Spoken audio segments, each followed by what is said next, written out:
In a stunning departure from Republican orthodoxy, President Donald Trump briefly floated the idea of raising taxes on the wealthiest Americans, igniting a firestorm within his own party. The proposal, which surfaced in early April 2025 and gained traction through a Truth Social post on May 9, 2025, suggested increasing the top marginal tax rate from 37% to 39.6% for individuals earning over $2,500,000 annually. While Trump framed the hike as a means to fund his ambitious tax, immigration, and military priorities without slashing programs like Medicaid, the idea was swiftly met with fierce resistance from GOP stalwarts.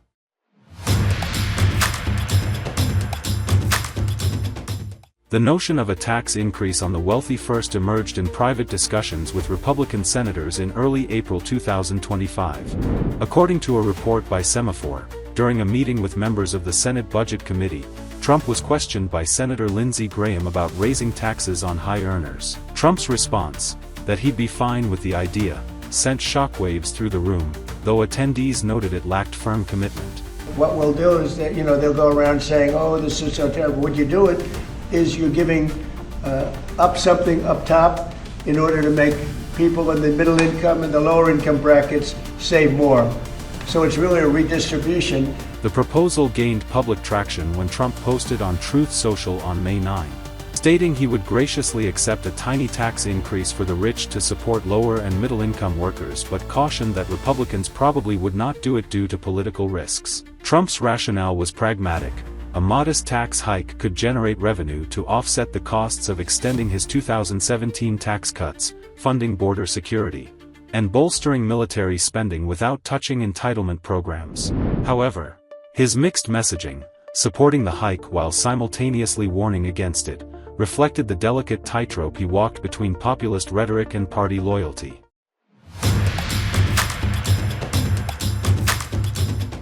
The Republican Party, long defined by its staunch opposition to tax increases, reacted with near-universal dismay. House Speaker Mike Johnson, a key Trump ally, was unequivocal in his rejection. In a Fox News interview on April 24, Johnson declared, "Would not expect that. We have been working against that idea. I don't think we're raising taxes on anybody." Speaking to reporters after meeting Trump, he reiterated, "I'm not in favor of raising the tax rates because our party is the group that stands against that traditionally." The backlash extended to the Senate. Senator John Thune, the incoming Senate Majority Leader, emphasized the GOP's commitment to tax cuts, stating that any increase would undermine the party's economic agenda. Grover Norquist, president of Americans for Tax Reform, was scathing in his critique, calling the proposal vicious and full of envy, warning it would harm jobs, small businesses, and the economy. Former House Speaker Newt Gingrich claimed Trump had already walked away from the idea. In a Politico interview on April 23, Gingrich stated, "It's pretty clear that conversation should now be over," citing a direct communication from Trump. The swift and coordinated opposition underscored the GOP's ideological rigidity, with tax cuts remaining a non-negotiable tenet.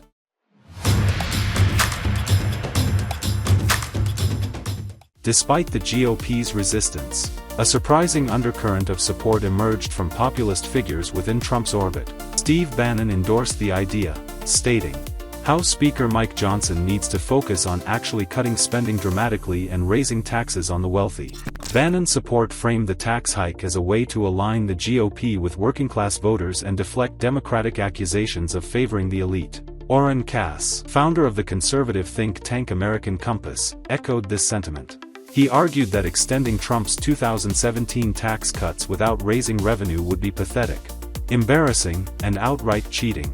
Reports also suggested that Vice President J.D. Vance and Budget Director Russell Vought were open to the idea, although no direct quotes were available.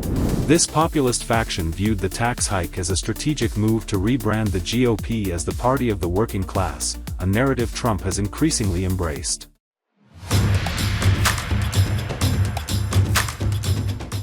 While the House remained firmly opposed, the Senate showed tentative signs of openness. Senator Chuck Grassley, a senior member of the Senate Finance Committee, revealed that the committee was considering restoring the 39.6% rate for high earners. "This might surprise you, but that doesn't mean it's going to happen," he told constituents during a town hall. Senator Kevin Cramer remarked, "It's just so fun to be a Republican these days.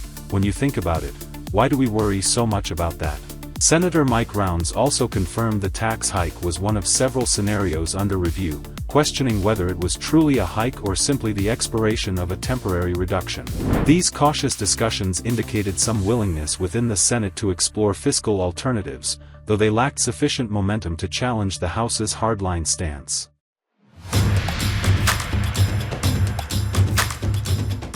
The proposed tax hike to raise the top marginal tax rate to 39.6% for those earning over $2,500,000 annually sparked intense economic debate, presenting a complex interplay of potential benefits and significant risks. Policymakers, economists, and business leaders clashed over its implications, with proponents and critics offering starkly different visions of its impact on the U.S. economy. Below, the arguments are divided into the perspectives of those in favor and those opposed, highlighting the competing narratives that define this contentious proposal.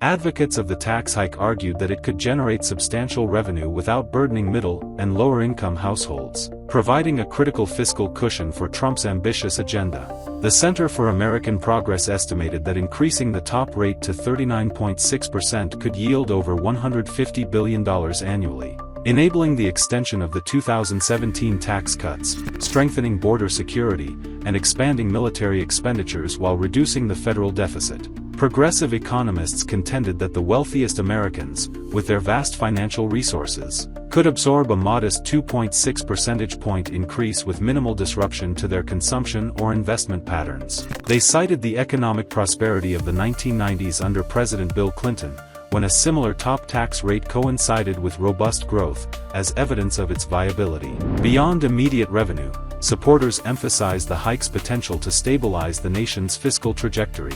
The Congressional Budget Office projected that the federal deficit could reach $2 trillion annually by 2035, driven by rising entitlement costs and the expiration of the 2017 tax cuts. By targeting high earners, the proposal could mitigate these pressures without politically toxic cuts to programs like Medicaid or Social Security, which Trump had vowed to protect. Proponents also argued that the hike could address growing public concerns about wealth inequality.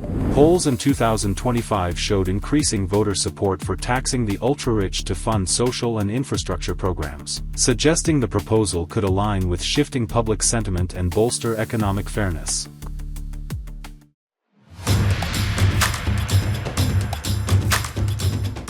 Opponents of the tax hike warned that it could trigger severe economic repercussions, stifling growth and undermining America's global competitiveness. Grover Norquist, in his April 24 interview with The Guardian, argued that increasing taxes on the wealthy would choke investment, entrepreneurship, and job creation. Drawing parallels to the 1990 tax increase under President George H.W. Bush, which preceded a recession, Norquist emphasized that high earners, particularly business owners and investors, are highly sensitive to tax rates, and a higher rate could prompt them to scale back expansion plans or relocate assets to lower tax jurisdictions like Singapore or the United Arab Emirates. Trump himself echoed these concerns in an April 23 Oval Office exchange, warning, millionaires might flee the country, creating economic disruption.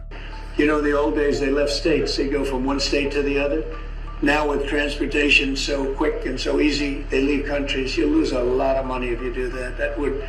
And other countries that have done it have lost a lot of people. They lose their wealthy people. That would be bad because the wealthy people pay the tax. Critics further cautioned that the hike could exacerbate existing economic vulnerabilities, with inflation and supply chain disruptions already straining growth in 2025. Conservative economists argued that higher taxes on the wealthy could dampen consumer confidence and business investment, particularly in sectors like technology and real estate, which rely heavily on high-net-worth individuals. The U.S. Chamber of Commerce, in a statement reported by The Washington Post on April 23, warned that the proposal could weaken America's economic edge, as competing nations offer more favorable tax regimes. Historical data fueled skepticism. While the Clinton-era tax hikes coincided with a boom, the Bush-era increase was followed by stagnation, raising doubts about the proposal's economic wisdom.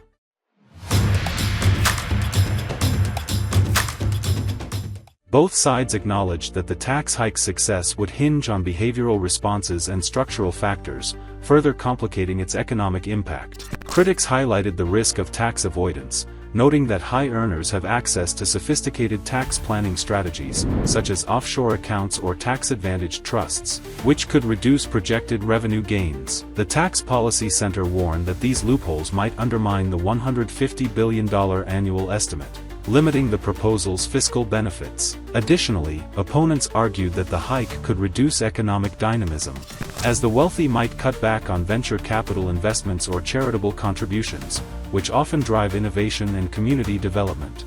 Proponents countered that the hike's modest scope, a 2.6 percentage point increase, would likely have limited impact on most high earners, given their diversified income sources. They argued that the wealthy are less likely to flee en masse, as personal and professional ties often outweigh tax considerations. However, even supporters acknowledged the need for robust enforcement to close loopholes and ensure revenue targets are met.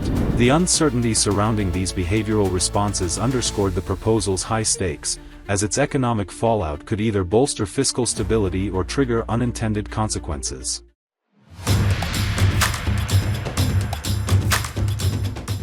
Ultimately, the economic implications remained a battleground of competing narratives, with no clear consensus. Proponents saw the tax hike as a vital tool to fund critical priorities, reduce deficits, and address inequality, drawing on historical precedents like the Clinton era. Critics, however, viewed it as a dangerous gamble that could stifle investment, drive capital flight, and weaken growth, particularly in a volatile 2025 economy. The lack of agreement among economists, coupled with mixed historical evidence and unpredictable behavioral responses, highlighted the proposal's complexity. Its potential to reshape the nation's economic trajectory was undeniable, but so too were the risks, making it a true double-edged sword in the debate over America's fiscal future.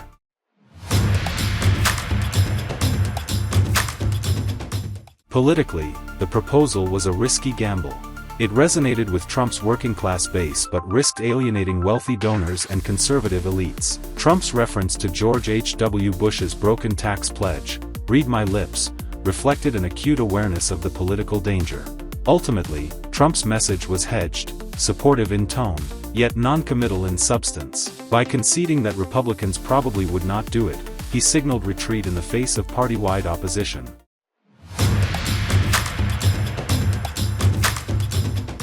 Orthodoxy. At its core, the tax hike debate laid bare a deepening ideological rift within the Republican Party. Traditional conservatives like Norquist and Speaker Johnson champion limited government and low taxes. Populists, however, are pushing for policies that reflect the economic anxieties of middle and working-class voters, even if that means embracing selective tax hikes. Trump, a figure straddling both camps, revealed the challenges of uniting a fractured party. As Oren Cass noted, the GOP's base is evolving, and that evolution may one day demand a new economic consensus.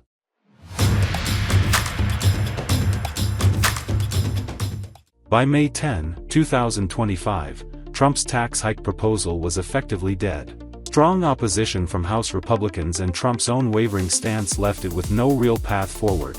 While some Senate Republicans showed brief interest, the lack of momentum and deep-rooted anti-tax sentiment within the party ensured its demise. Yet, the episode revealed more than just policy failure.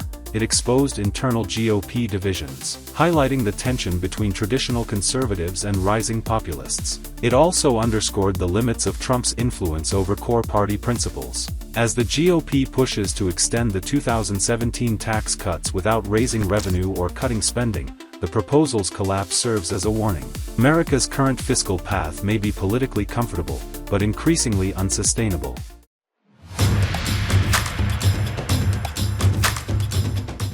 Trump's tax hike proposal, though short-lived, marked a significant moment in Republican politics. It challenged decades of party orthodoxy, ignited debate, and highlighted the growing divide between traditional conservatives and a rising populist wing.